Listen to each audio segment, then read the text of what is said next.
आपने राजपाल यादव का न्यूज़ सुना? हाँ राजपाल यादव ये जेल चला गया है, तिहाड़ जेल में हाँ उसने सरेंडर किया है। आपको हम्म, पता है ये पूरा केस क्या है? हाँ मैंने सुना है। हम्म और जब मैंने सुना तो मुझे थोड़ा इंटरेस्ट आया कि वो जेल क्यों चला गया। तो हम्म मैंने स्टोरी सर्च की तो फिर हम्म उसमें मैंने देखा कि क्योंकि वो लोन रीपे नहीं कर पाया था, हम्म। इसीलिए वो जेल चला गया है। तो मेरे किस मन में चीज के लिए वही लोन डाउट। लिया था आपको पता है? हाँ, उसने एक जैसे वो एक्टर है था ही, काम हम्म कर ही रहा था, हम्म। तो ऑब्वियसली उसके पास पैसे होंगे। हम्म तो वो शायद उसने इन्वेस्ट करने का हम्म सोचा, तो उसने प्रोडक्शन हाउस में इन्वेस्ट किया था, मतलब एक हम्म मूवी को प्रोड्यूस करने में इन्वेस्ट किया था, हम्म जिसका नाम था अता पता लापता। अच्छा, लेकिन हाँ, उस मूवी का नाम था, खुद ही लेकिन लापता हो गया। लेकिन वो मूवी चल नहीं पाई। हाँ, और जिसकी वजह से जिस कंपनी ने उसे लोन दिया था, हम्म और क्योंकि उसने जो चेक दिया था रीपेमेंट का, लोन रीपेमेंट का, वो बाउंस हो गया, तो उसकी वजह से कंपनी ने उस पर लीगल एक्शन लिया। मतलब हम मेरे मन में एज अ कॉमन मैन हमेशा ये डाउट रहता है कि जैसे इंडस्ट्री में इतना पैसा है, सब हम्म लोग फिल्म इंडस्ट्री ऐसे तो बहुत क्रिटिकल, एंट्री बहुत कम लोगों को मिलती है, डिफिकल्ट है, बट जो लोग इतने इंडस्ट्री में इतने दिन से सरवाइव कर रहे हैं, मीन्स राजपाल यादव के हम कोई भी ऐसे ईयर नहीं होते तो इसमें हम हम्म राजपाल यादव की मूवी नहीं देखते। हम्म, मतलब वन अनदर वो मूवी में रहते ही रहते हैं। अक्षय कुमार की मूवी के साथ तो और हाँ, मतलब मूवी में रहते ही रहते हैं, लेकिन तो हर साल ऑन एन एवरेज अगर मैं इंटरनेट की बात करूँ, गूगल की बात करूँ, तो उनका एवरेज जो एनुअल सैलरी सैलरी या इनकम बोली तो 80 से 1 करोड़ रुपए होते हैं। तो वैसे आदमी को बैंकरप्ट हो जाना मीन्स नौ उनका ओवरऑल जो 2.5 करोड़ का जो लोन था, हम्म ठीक है, वो उसको बढ़ते बढ़ते 2010 में लिया था शायद उन्होंने, और 2000 ढाई करोड़ था, 5 करोड़, आई मीन शायद 5 करोड़ था, सॉरी 5 करोड़ था, और 2000 पच्चीस 25-26 छब्बीस आते आते आते आते। उनको 9 करोड़ का हो गया। तो ऐसा आदमी जो एवरेज 80 से 100 या 1 करोड़ तक कमा रहा है एनुअली, वो 5 करोड़ का लोन नहीं चुका नहीं पा रहे चुका हैं, नहीं रुका पाया। है, तो कुछ तो गड़बड़ होगा ना, कुछ तो मतलब या तो उनकी वो स्पेंड ज्यादा कर रहे होंगे, या कुछ तो। क्या लगता है जित्तू कि से पूछते हैं, जित्तू आप क्या लगता है बताइए जितू कि इन क्यों हुआ। क्यों ऐसा हुआ होगा? हम्म प्लानिंग। मैक्सिमम लोगों में प्लानिंग की कमी होती है, इन्वेस्टमेंट प्लानिंग की कमी। लोग सेविंग के बारे बहुत सारी क्या उसको बोलते हैं, बहुत सारे कम प्लान करते सेविंग के बारे। सेविंग के बारे सोचते नहीं, लोग सोचते हैं कि जो पैसा है उसको खर्चा करो, उड़ाओ, और उसी टाइम उसको भूल जाते हैं। लेकिन कुछ की सेविंग रखना चाहिए। मुझे क्या लगता है कि जो जैसे ये प्रॉब्लम से राजपाल यादव सर के साथ नहीं है, मुझे लगता है कि हर वो हाई पेइंग जॉब है, जो हाई पेइंग जॉब है, तो उसमें क्या होता है कि जनरली एक्सपेंसेस भी हाई होते हैं, जैसे वो लोग अच्छा एक लाइफ स्टाइल मेंटेन करते हैं, बट ये जो हाई पेइंग जॉब्स है, जो बॉलीवुड वाली या कोई भी जो फ्रीलांस जॉब है, इसमें हाई पेमेंट है, वो रेगुलर इनकम नहीं होती, सैलरी की तरह नहीं होती जो हर महीने आए। इट्स लाइक कोई यार काम मिला, कोई यार नहीं मिला, लेकिन जो आदत हो जाती है लाइफस्टाइल मेंटेन करने की, जैसे आप हर एक्टर्स का एक मैनेजर सुने होंगे, एक मैनेजर है, उनको आप कांटेक्ट करना पड़ेगा अगर आपको रीच आउट करना है तो। इवन उनकी जो लग्जरी लाइफस्टाइल होती यहाँ पे ये बात हो सकती है ना कि फर्स्ट तो जो जीतू ने कहा प्लानिंग, पता नहीं राजपाल यादव ने सेविंग्स की कि नहीं की, क्योंकि लोन रीपेमेंट उसे पता है, मैंने लोन लिया था, मुझे रीपेमेंट तो करना ही है, वो भी टाइमली। नहीं करूंगा तो वो ऑब्वियसली कॉन्सिक्वेंसेस। कॉन्सिक्वेंसेज होंगे, राइट। तो फिर वो हो सकता है कि एक तो उन्होंने सेविंग्स नहीं की, और दूसरा वो जिस मूवी में उन्होंने इन्वेस्ट किया वो नहीं चली, ये उनका लक हो सकता है। जैसे अब हमें भी नहीं पता ना, हाँ, हम थोड़े जो राइटर स्क्रिप्ट है वो देख के बोल सकते हैं, डायरेक्टर को देख के बोल सकते हैं, प्रोडक्शन हाउस को देख के बोल सकते हैं, नहीं इनकी मूवी है तो ये तो चलेगी ही चलेगी। बट वो अता पता लापता में कास्ट भी वैसी नहीं थी, और पता नहीं स्क्रिप्ट कैसी, मैंने तो वो मूवी देखी नहीं है। आपने देखी जीतू? नहीं, मैंने नाम ही पहली बार सुना है। नाम तो सुन के अच्छा लग रहा है।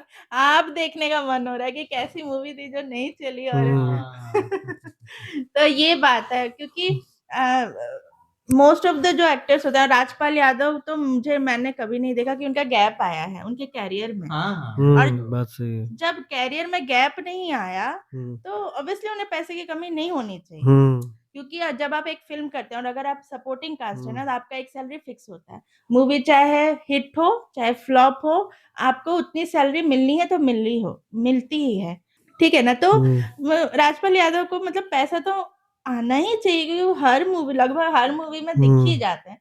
तो मुझे नहीं पता राजपाल यादव के साथ क्या हुआ है और समझ भी नहीं आ रहा है कि मतलब वही मेन है कि उनको पता नहीं चला कि मूवी नहीं चलेगी। और ऊपर से और क्योंकि छोटी से छोटी मूवी बनाने के लिए भी आपको कम से कम 5 करोड़ से 20 करोड़ का बजट होता है, छोटी से छोटी मूवी बनाने के लिए भी। बट हमारा जो मेन फोकस था कि व्हाई ही गॉट बैंकरप्ट, वो बैंकरप्ट ही क्यों हो गए? मतलब हाँ, एटलीस्ट उनको रेगुलर जॉब मिल रहा है, रेगुलर पैसे आ रहे हैं, then why he got bankrupt? Right, हाँ, वही। So maybe is one of the part कि वो मैनेजर रख रहे हैं, that's okay, it's a part of the job, मैं समझ गया। लेकिन वो बैंकरप्ट क्यों हो गए? वो मतलब ये एक वैलिड पॉइंट है। मतलब मेरे मन में भी आता है कि हाँ, एक आम आदमी जो पूरे जीवन में मतलब 2-3 1 करोड़ कमाना भी मुश्किल होता है। 2 करोड़ वो भी बैंकरप्ट नहीं होते, उनका भी एक छोटा-सा घर होता है, छोटी लाइफ, छोटी गाड़ी, आराम से ज़िंदगी काट लेते हैं। लेकिन वो जेल तो मतलब I mean rare of the rare मुझे होता ही है। ऐसा लगता है कि उन्होंने जहाँ इन्वेस्टमेंट करने की सोची ना, वो फेल हो गया। और वो फेल हो गया तो फिर उनके पास कुछ नहीं बचा। मतलब उन्होंने अपना पूरा जो बोलते हैं ना, पूरा जो उनका कमाया हुआ धन था वो उन्होंने उस मूवी में लगा दिया। फिर सेविंग्स। मुझे नहीं लगता उनके पास कुछ बचा। हाँ, और क्योंकि उन्होंने लोन भी ले लिया तो टाइमली उन्होंने पे भी नहीं किया, तो इसकी वजह से वो फेल हो गए और उन्हें लीगल एक्शन फेस करना पड़ा और जेल अच्छा, जाना तो पड़ा। आप बताइए तो इस कॉमन लोग इस चीजों को कैसे, इस चीज से कैसे बचे? आप कुछ हाँ। अपने तरफ से उपाय बताइए, फिर आपके पास भी आएंगे। आई मीन मैं क्या बोलूं इससे ये ज्यादा मतलब मुझे लगता है जैसे कि आदमी कोई भी हो, मतलब सिंपल बताइए ताकि लोग एकदम फट सा हाँ, समझ मतलब जाए। जो भी हाई पेइंग जॉब है, जैसे कि जैसे एक आईटी इंडस्ट्री में ही ले लो आप, या कोई भी इंडस्ट्री जहाँ पे हाई पेइंग जॉब है आपका, जिस जहाँ पे आपको रेगुलर सैलरी नहीं मिलती है, अगर आप गवर्नमेंट एम्प्लॉय नहीं हो तो, या फिर अगर आप किसी सीरीज में या सीरियल में काम नहीं कर जहाँ पे आपको रेगुलर काम मिल रहा है, तो वैसे किसी भी जहाँ पे हाई पेइंग है बट वो फ्रीक्वेंसी, तो ये जो काम है ना, जैसे आपने दृश्यम देखी होगी, दृश्यम 2 देखी, राइट? दृश्यम 2 मूवी में उसने वो जो अजय देवगन है, उसको कहीं न कहीं वो ये पता था कि एक ना एक दिन उसको लाश मिलेगी। ठीक है? He is preparing those many years, इतने साल वो प्रिपेयर कर रहे थे कि एक दिन वो लाश मिलेगी तो अब क्या होगा? तो मुझे लगता है हाँ, जो हर आदमी को ये प्रिपरेशन ज़रूर होनी चाहिए कि अगर मेरी जॉब ना रही या अगर मेरे पास कल को काम नहीं मिला, नो वर्क ईयर्स बोलते हैं। अगर आपके पास इतने साल, अब बॉलीवुड इंडस्ट्री में अगर मान लीजिए आपको 2-4 साल बाद आपको काम मिलना बंद हो जाए, तो जितना आपने अर्निंग किया है, उसको आप कैसे इन्वेस्ट, कैसे इसको बढ़िया से यूटिलाइज़ कर सकें ताकि ठीक है, तो वही मुझे लगता है कि जो मतलब नो वर्क ईयर्स जो है वो तो उनको आएगा ही। तो आदमी को, चाहे वो बॉलीवुड एक्टर हो, चाहे वो किसी भी पेइंग जॉब में हो या गवर्नमेंट जॉब में ही हो, कभी उसकी मान लो आप ऐसा सिचुएशन आया जहाँ आपको गवर्नमेंट जॉब चली गई या किसी कोई भी आपके काम चला गया आपका, किसी भी तरह का जॉब हो, तो आपको ये प्रिपेयर तो करना पड़ेगा। आपको ये तो करना ही पड़ेगा, है ना? आप ऐसा नहीं कर सकते कि हाँ, नहीं मेरे साथ कभी ऐसा होगा ही नहीं या आई एम नॉट मतलब ऐसा सिचुएशन नहीं आएगा, तो सिचुएशन आएगा। तो इट इज़ वन एग्ज़ाम्पल कि हाँ, आप इन्वेस्टमेंट, सेविंग, आपको ये सब तो आई मीन होना ही चाहिए। आई मीन आप क्या सोचते हैं ऐसा? हाँ, मैं वही बोल रही थी कि आईटी इंडस्ट्री में तो बहुत बार ये न्यूज़ आता है कि एक एम्प्लॉय गया और कल मतलब गया और उसके हाथ में रेजिग्नेशन लेटर, उसके हाथ में मतलब आ गया, टर्मिनेशन लेटर आ गया। हाँ। मतलब वो ऐसे सोच के तो नहीं गया था कि मैं आज ऑफिस जाऊँगा और मेरी जॉब नहीं रहेगी। तो मतलब तो हाँ, वही है कि हमें सेविंग्स तो करनी ही चाहिए। और बेसिक चीज़ें वो जैसे कि घर लेना, कार लेना, वो सब तो लेके रखते ही हैं। तो अगर सिचुएशन किसी के साथ ऐसा हो जाए तो आपको क्या लगता है कि क्या करना चाहिए तो पहला बात तो आम आदमी को? पहला बात तो आदमी को पैसा आने के बाद मंथली सोचता है कि वो पूरा मेरा इनकम है, जो कि बहुत बड़ा मिसलीडिंग होता है।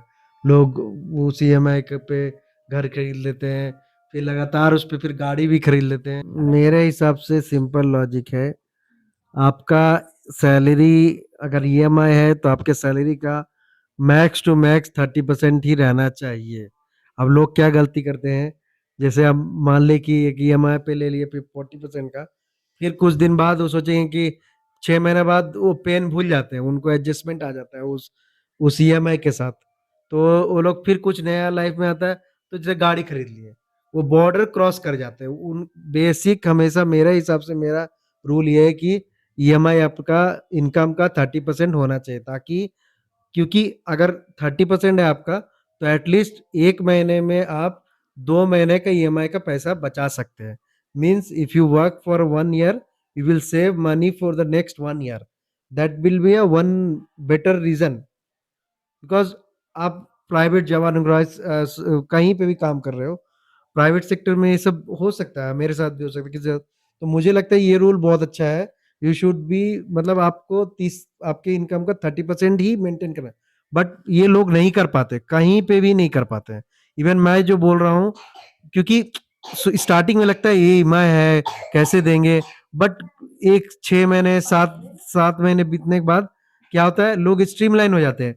अच्छा, एक पेमेंट आ रहा है, ईएमआई कट रहा है, कोई बात नहीं, कट रहा है, उसका जो सेविंग होती है उसमें कुछ नया चीज ऐड कर लेते, तो ऑटोमेटिक उनका जो ईएमआई का बॉर्डर होता है 60% 70%, उससे क्या होता है कि सिर्फ वो हर महीने का ईएमआई ही देख पाते हैं, और सेविंग में, जो कि हालांकि सेविंग में कम से कम आपका एक ईएमआई देने के बाद एक ईएमआई आपके अगले महीने का होना चाहिए, जो कि मैंडेटरी, जो कि मैक्सिमम लोग नहीं कर पाते हैं। मतलब ये रूल क्या है, 30 30 20 30 80 60 और 40, आई मीन टोटल 100% है ना आपकी सैलरी, 100 रुपीज सैलरी आती है आपकी। तो कंसेप्ट इसकी 30 रुपये अगर आप ईएमआई दे रहे हैं, 30% तक आपका ईएमआई है, तो 30% आप सेव कीजिए, ठीक है, तो आपका 60% हो गया। आप उसमें 20% आप इन्वेस्टमेंट कर सकते हैं, 20% स्पेंडिंग में डालिए। मतलब एक लिमिट के बाद आप स्पेंडिंग नहीं, ऐसा नहीं कीजिए कि आप 60% स्पेंडिंग कर रहे हैं, 30% ईएमआई दे, 10% भी आपका सेविंग नहीं हो पा रहा है। तो over spending should not be, over spending अगर आप करते हैं तो दिक्कत की बात है। तो मतलब वो आज राजपाल यादव जी हैं, कल को कोई भी हो सकता है, जो भी ये प्लान नहीं कर रहा है। तो मतलब प्लानिंग इज रिक्वायर्ड कि अगर आपके पास लोन है तो आपको लोन रिपेमेंट करने के लिए, अगर ऐसा सिचुएशन आ गया तो लोन को कैसे हैंडल करना है, एटलीस्ट सर्वाइवल टाइम, मतलब 1 2 साल सर्वाइवल टाइम भी होना चाहिए आपके पास, इतना पैसा होना चाहिए कि आपको फैमिली के साथ सर्वाइव कर ले। तो इधर बहुत सारे टर्म्स है टेक्निकल, मुझे उतना पता नहीं, लेकिन ये होना चाहिए, मैं कहने का मतलब सिंपल लॉजिक है कि 1 महीने के सैलरी में आप 2 ईएमआई पे करने का हिम्मत रखे, मतलब उतना होना चाहिए कैपेबिलिटी कि 1 महीने की सैलरी से आप 2 मंथ का ईएमआई पे कर सके। इससे क्या होगा, 3 महीने अगर काम करते हैं तो 6 महीने का आपका ईएमआई ऑप्शन रहेगा। ये तो सही बात है, सही बात है। लेकिन कभी कभी है कि खर्चा हो जाता है, मतलब आप करना नहीं चाहते हैं लेकिन खर्चा हो जाता है। जैसे आपका मेडिकल बिल हो गया, सोशल प्रेशर हो गया, सोशल प्रेशर, वो ऑब्वियसली, और बैंगलोर जैसे शहर में तो और ज्यादा सोशल प्रेशर होता है। बच्चे को देख के, उस बच्चे के पापा के पास ये गाड़ी है, आपके पास ये क्यों नहीं है, उसके पास ये वीडियो गेम है, ये फोन है, मेरे पास क्यों नहीं है, उसके पास वो लैपटॉप है, मेरे पास क्यों नहीं है। अब उसकी वजह से क्या, बच्चा प्रेशर फील करता है, और आप अपने बच्चे को वो फील नहीं करवाना चाहते, तो आप क्या करते हैं, वो लेके दे देते हैं। आपके पास पैसा हो ना हो, अगर आप 90s के मतलब 90s के टाइम के पेरेंट्स हो, तब तक ठीक है, तब तक हम अपने हिसाब से बच्चे को हैंडल कर लेते हैं। ठीक है, समझा बुझा के देखिए, देखो बेटा, दादाजी हैं, दादी हैं, उनका ऑपरेशन करना है, हम लोग हैं, चाहे घर भी सबको साथ में लेके चलना है, तो तुम थोड़ा समझदार बनो, तुम समझदार हो ना बेटा। ठीक है ना, तो वो अलग बात है। लेकिन अभी मोस्ट ऑफ द बच्चे नहीं समझते हैं, उनको सामने जो दिखता है वही उनको चाहिए। ठीक है, ये तो एक बात होगी बच्चों वाली। एक हो गया मेडिकल बिल्स, ठीक है, एक हो गया आपका, और ऐसे बहुत से मेडिकल इश्यूज है जिसमें इंश्योरेंस कवर नहीं हो पाता है, ठीक है ना, तो वो भी एक बात है। और फिर आपका हो गया, अगर कोई शादी आ गई, लेना देना, अगर जॉब भी चली गई तो मेडिकल भी चला जाता है, राइट। तो मुझे तो लगता है कि सबसे अच्छा उपाय इसका एक ही है कि आप सब कर रहे हैं, ठीक है, आप सेविंग्स कर रहे हैं, इन्वेस्टमेंट कर रहे हैं, ठीक है, वो भी आपका कितने दिन तक चलेगा, मतलब 1 साल तक नहीं, 2 साल तक आपका चल रहा है, ठीक है, उससे ज्यादा कितना आपको जिंदगी भर थोड़ी ना वो पाल सकता है, ठीक है। तो मेरे हिसाब से तो आप के पास कम से कम 2 सोर्स ऑफ इनकम होने ही हाँ, चाहिए। ये पॉइंट बहुत वैलिड है ठीक कि है, आपके तो पास एक तो जो जॉब कर रहे हैं, ठीक है, और अगर हस्बैंड वाइफ दोनों जॉब कर रहे हैं वो भी ठीक है, तब भी आप एक और उसमें एक ऐसा सोर्स इंक्लूड कीजिए ना कि वो किसी और पे डिपेंडेंट ना हो, वो सिर्फ आप पे डिपेंडेंट हो, ठीक है ना, उससे आप बहुत कुछ संभाल सकते हैं। हाँ, जैसे बहुत सारे एक्टर्स हैं, जैसे आप अगर सोनू सूद जी का एग्जांपल ले लीजिए, उनको हम लोग बहुत दिन से वो बहुत गिने-चुने मूवीज़ करते हैं, मतलब हाँ। May be he is very choosy. लेकिन आप देखोगे तो उन्होंने ही इज़ द फर्स्ट जिन्होंने ऑफ़र किया कि 1 करोड़ का हम रिलीफ़ देते हैं राजपाल यादव जी को। मतलब सो 1 करोड़ का उनको काम दिया ताकि जिसमें उनको हाँ, मतलब किसी तरह फाइनेंशियल हाँ, हेल्प करने की कोशिश हेल्प की। की। आई मीन तभी से वो मेरे नज़रों में आ गए कि वो तो मूवी में दिखते हाँ, नहीं है, हाँ, तो उनको पैसा कहाँ से कहाँ से आता पैसा है? आता है? सो आई मीन बहुत सारे सोर्स उन्होंने, मतलब हम जैसे पढ़े तो उनके बारे में तो उन्हें पता चला कि he have multiple source of income. और ब्रांड एम्बेसडर हैं बहुत सारे ब्रांड्स के। फिर उनके रेस्टोरेंट्स चेन है शायद, नेशनल चेन नहीं है, नहीं, आई मीन फिटनेस ब्रांड है शायद उनका। हाँ, फिटनेस फिटनेस ब्रांड है उनका, एडवर्टाइजमेंट करते हैं। एडवर्टाइजमेंट करते हैं। फिर क्योंकि उन्होंने कोरोना में सबकी हेल्प की थी, तो मतलब उनका सोशल इमेज बहुत बहुत अच्छा अच्छा हो है, गया, जब हाँ। मतलब एक पॉजिटिव सोशल इमेज होना सबके लिए बहुत अच्छा है। हाँ, हाँ। जैसे अब हम ही लोग हैं, हुँ, तो मुझे पॉलिटिशियन नेता कौन बनता है? वो सबसे लोकल में ठीक काम करता है हाँ, या फिर पैसे देता है, पैसे हाँ। दे दूसरे को पैसे देता है, उससे क्या उसकी सोशल वेलफेयर बढ़ती है ना, इमेज इमेज बढ़ता है। बढ़ता है, उसकी वजह हाँ, से वो ऊपर जाता रहता है। हाँ, तो उन्होंने जब कोरोना में बहुत अच्छा काम, और ऑब्वियसली उन्होंने किया ही, तो हाँ। किया तब उनको ना मतलब पूरे उनका जो है पूरा रोल वो पॉजिटिव लिया गया, तो उससे क्या उनको लोग मतलब भगवान जैसा उस समय तो पूज रहे थे कि जो भी मजदूर था उनकी वजह से वो जा पा रहा था। हाँ, हाँ। तो वो सभी ब्रांड्स वो भी देखते हैं कि एक हाँ। एक्टर का कैसा इमेज सोशल है, इमेज कैसा है, हाँ, क्या, इमेज कैसा है, हाँ, और उस करेक्ट। हिसाब से वो फिर अर्न भी करते हैं, उनको अर्न भी करते एडवर्टीजमेंट मिल जाता है, ब्रांड एम्बेसडर बन जाते ब्रांड्स हैं। रीच आउट करते हैं। हाँ, ब्रांड्स रीच आउट करते हैं, फिर उनका अपना एक एनजीओ भी है जिससे वो ऑब्वियसली वो दूसरों की हेल्प करते हैं, लेकिन एनजीओ से भी आपको फायदा होता तो है ही, होता ठीक है, है, और उसकी हाँ। वजह से उनको मूवीज में भी काम मिल जाता है, जैसे किसी मूवी में कैमियो कर दिया या स्पेशल ये रोल। तो वही बात हो गई इसमें, नेकी कर दरिया में डाल। हमने यहाँ पे नेकी किया और उसको भूल गए, लेकिन इट विल रिटर्न बैक, मतलब बैक अच्छे राइट, कर्म आपको कर्मा, हमेशा बाद में मिलते हैं। आई मीन हाँ, it's a real Karma example. तो कर्मा होता ही है, हाँ, तो वही बात है, तो इन सब की वजह से ना उन्हें पैसे आते हैं और कंटिन्यूअसली आते हैं, एक फिक्स सोर्स के हिसाब से आते हैं, क्योंकि अगर आप ऐड हाँ, एक करते एवरेज हैं आता है, ऐसा नहीं कि फिक्स हो इतना ही हाँ, आता हो, लेकिन मे बी एवरेज एक कंटिन्यू जो, रहता है, हाँ, कंटिन्यू परसिस्टेंट कंटिन्यू रहता है, रहता है, हाँ। हाँ, और ऐसे consistent। बहुत सारे हैं सेलिब्रिटीज़ हैं, जैसे आप प्रियंका चोपड़ा, बहुत बहुत वो तो बहुत आगे निकल गए, लेकिन फिर भी बोलता हूँ प्रियंका चोपड़ा। मलाइका अरोड़ा है, हाँ, उनके अपने ब्रांड्स हैं। मलाइका अरोड़ा का और भी रेस्टोरेंट आई थिंक चेन है, इनके भी रेस्टोरेंट चेन है, क्या नाम है उनका? शिल्पा शेट्टी। प्रियंका चोपड़ा का, प्रियंका उनका चोपड़ा का भी भी है। रेस्टोरेंट चेन है, उनका ब्यूटी प्रोडक्ट्स का एक ब्रांड है। आई मीन हर सेलिब्रिटीज़ एक ब्रांड, एक सेकंड एक multiple source of income create कर सकते सुनील शेट्टी का अपना एक रेस्टोरेंट चेन है, हैं। सुनील हाँ, शेट्टी। सुनील शेट्टी का है। शिल्पा शेट्टी का है, हाँ, गौहर खान का, शाहरुख खान की जो वाइफ है, हाँ, और एक तो खुद एक वो है इंटीरियर डिजाइनर है, हाँ, प्लस उनका खुद का डेकोर रेस्टोरेंट उसी का, है। हाँ, डेकोर उसी शाहरुख खान जी, देखिए शाहरुख खान को, आई मीन हम लोग भी ज़्यादा मूवीज़ अब नहीं देखते हैं, लेकिन वो बहुत सारे ब्रांड्स के ब्रांड एम्बेसडर्स हैं, दुबई के में उनके बहुत सारे एसेट्स हैं जो इनके प्रोड्यूस होता है। इवन मैं एक शो देख रहा था, उसमें अक्षय कुमार करिश्मा कपूर जी को टीज़ करते हैं, बोलते हैं कि जुहू में आप कहीं भी चले जाओ, बांद्रा या जुहू कोई तो एरिया था, बोले आप कहीं भी चले जाओ, उनको हर एक अपार्टमेंट में एक नीचे एक नाम लिखा रहेगा, के कपूर। तो करिश्मा कपूर का हर जगह एक फ्लैट है, मतलब they they invested in real estate, यहाँ से उनको इनकम मिलती है। इवन इवन इवन वो वापस टीज़ करते हुए करिश्मा कपूर जी बोलते हैं अक्षय कुमार को कि आप जुहू चले जाओ, शायद उनको बांद्रा में बोला था, इनको जुहू में बोला था, या मे बी इंटरचेंज, मुझे याद नहीं है। लेकिन वो बोले कि इनका जुहू में हर जगह फ्लैट है। इवन कपिल शर्मा का शो में भी आप अक्षय कुमार बोलते हैं कपिल शर्मा को कि अरे आधी मुंबई में इनका बहुत सारा फ्लैट है, जिनसे उनको रेंटल इनकम आता है। I mean so it is kind of income they make. Kajol का भी है, वो तो अलग अलग जगह पे विलास ले, मतलब गोवा में अभी उन्होंने उनका विला है वो रेंट आउट वो कर रही है, एक नाइट का 50,000। फिर इवन अमिताभ बच्चन का वो जो आपने सुना होगा, जिन्होंने कृति सेनन को एक बंगला मतलब एक हाँ, विला था, वो शायद रेंटेड पे या फ्लैट था, रेंट पे 10 लाख रुपीस रेंट पे था, बाद में उन्होंने सेल कर दिया किसी और को। I mean all celebrities have a secondary source of income, मुझे लगता है ऐसा सेकेंडरी और जो एक्सपीरियंस हो secondary चुका भी है। नहीं, मल्टीपल source सोर्स, of हाँ income। Correct, multiple real estate हो गया, फिर इन्वेस्टमेंट हो गया, ब्रांडिंग हो गई। ब्रांडिंग हो गया, एडवर्टीजमेंट हो गया, और उसमें मूवीज का ऐसा लगता है कि एक प्लस पॉइंट ऐड प्लस हो गया। शाहरुख खान जी को देख कैसे लगता है। अब तो वो मूवीज के शेयर में भी हिस्सा लेते हैं ना, हाँ। जो भी बड़े बड़े एक्टर्स हैं हाँ। वो मूवीज के शेयर में भी हिस्सा लेते हैं। जैसे सलमान खान हो गए, शाहरुख खान हो गया, आमिर खान हो गया, उनका तो अब खुद का प्रोडक्शन हाउस भी है, लेकिन ऐसा भी वो लोग करते हैं।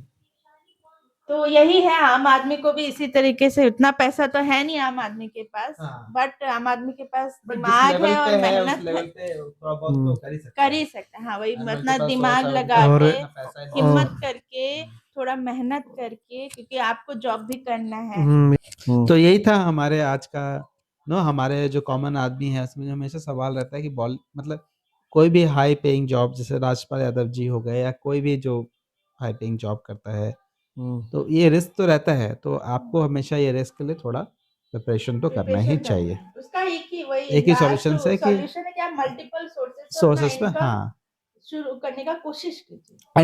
एंड हाँ, आप जैसे एक आदत होती है, जैसे कि अगर आप एक्सपेंसिव लाइफ अगर जीने लगते हैं फॉर एग्जांपल, तो एक आदत होती है। ऐसा नहीं कि अगर आपने 1 करोड़ की गाड़ी ले ली तो कल 2 महीना काम नहीं मिला या 1 साल काम नहीं मिला तो आप 1 करोड़ की गाड़ी बेच दोगे, ऐसा नहीं होगा, वो भी वेस्ट हो जाता है पैसा। तो अब मीन्स थोड़ा सा जो बड़े लोग हमारे यहाँ कह गए ना, क्या क्या कहा था जी तू,